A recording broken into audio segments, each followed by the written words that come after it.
Triple H is trying to take WWE to the next level. We're going to talk about it all in today's video. If you guys want more videos like this, go ahead and subscribe. As always, timestamps in the description below.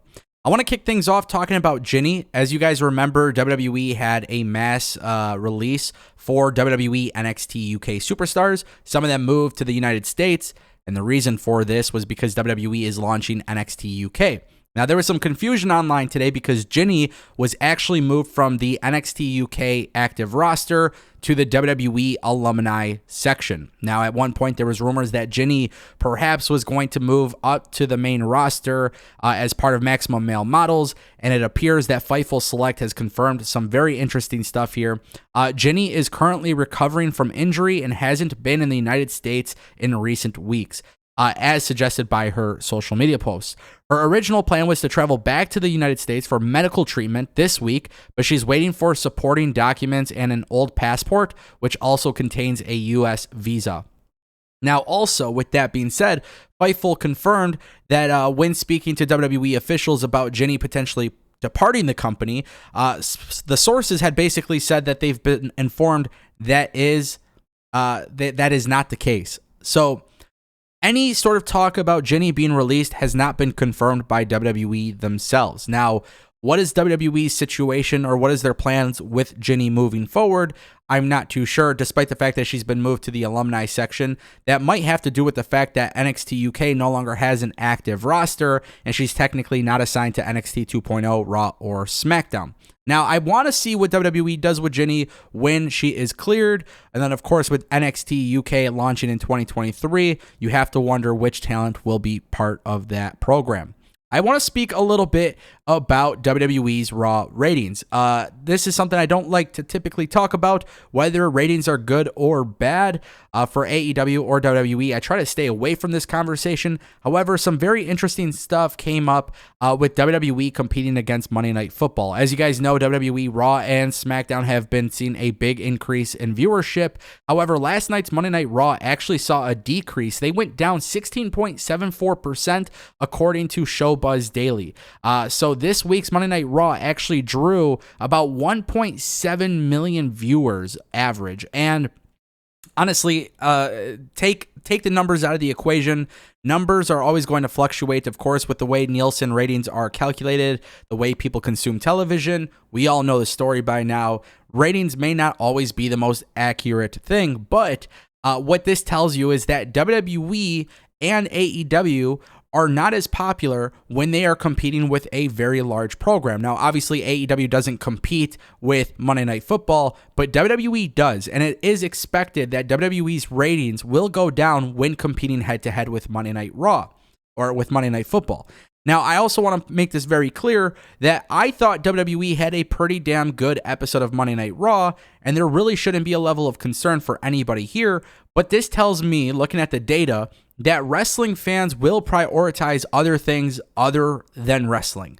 Now, as far as Monday Night Football goes, we know it's going to be here for the foreseeable future, and then after the season ends, we should see WWE see an upstick in TV ratings. That's just the way it is. It's not necessarily a big deal, but I found it to be incredibly interesting due to the fact that WWE is now going head-to-head, and I want to see how dramatic of a change it would be, and it looks like it was a pretty big drop.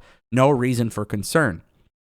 On last night's episode of WWE Raw, we saw WWE begin a program with Kevin Owens as a babyface. PW Insider has confirmed that Kevin Owens will be moving forward as a babyface on the main roster. Now, we have talked a little bit about Kevin Owens and some of the things to expect under the leadership of Triple H, and so far, Kevin Owens has been cutting some absolutely amazing promos.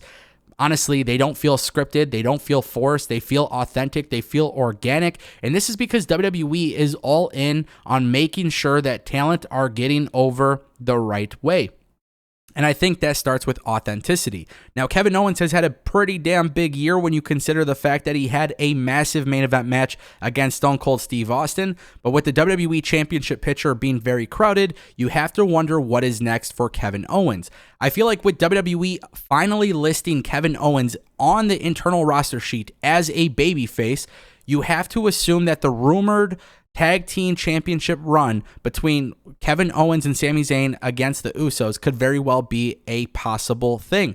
And I think that's a great thing. I think WWE making Kevin Owens as a babyface, as time goes on, he eventually tag teams with Sami Zayn, and then it gets WWE to a point where now they have two very hot baby faces who could potentially take the tag team championship belts away from the Usos. And I don't know what WWE's plan here is with the bloodline at this point. It looks like Roman could go into WrestleMania holding both titles. We've been talking about that. I've been keeping you guys updated. But if WWE is going to have Kevin Owens as a big babyface, and then we get Sami Zayn to turn babyface and go alongside with Kevin Owens, WWE will continue to impress fans because this is logical storytelling at its best. But what's going to be even more impressive is when WWE reveals these new championship belt designs. So you guys see this image here with the Usos holding black strap tag team titles.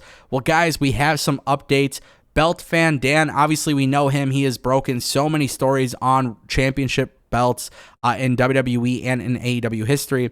Now he has written publicly, new WWE tag titles are described to me as being the existing design, dual-plated, black strap, and having a stacked large WWE logo in the center. They also have the old, never-used tag team belts, which are very similar to the women's tag style, but on colored straps. Also, the belief is that WWE will be coming out with women's championship belts that will be getting colored backing soon. So, not necessarily sure which way WWE plans to move forward with the women's tag titles, but it appears that this image on the screen will probably be the closest thing that you'll see until WWE physically puts it on television. We know by covering multiple stories on this channel, which is why it's so important that you subscribe to the channel, we know that WWE has been working incredibly hard to basically fix the Vince McMahon era. And one of those big things was the championship belts. We know that Roman Reigns is expected to have a new championship belt at some point. And, you know, the rumor is a modern version of the Winged Eagle. We had talked about that before, but now that we get some details on the WWE Tag Team Championship belts and the Women's Tag Team Championship belts, I am super excited to see what WWE is going to come out with next. And I'll be honest, I know a lot of people love the white Intercontinental Championship belt, and I know people want Gunther to bring that belt back. But I think WWE needs to take what they have and figure a way to make it a little bit more modern, yet feel and look more like a championship belt. Colored straps for women's tag titles don't really interest me. I think WWE putting the tag team championship belts with a black strap is the best idea. And then also having, you know, very similar design, but some changes to it. I think that's going to be taken very well by the fans. And I'm excited to see what these new championship belts look like. But right now, I am super excited to see how WWE moves forward with their booking. I think championship belt designs are great, but it doesn't matter if they look the best if the booking isn't strong. And I'll leave you with that.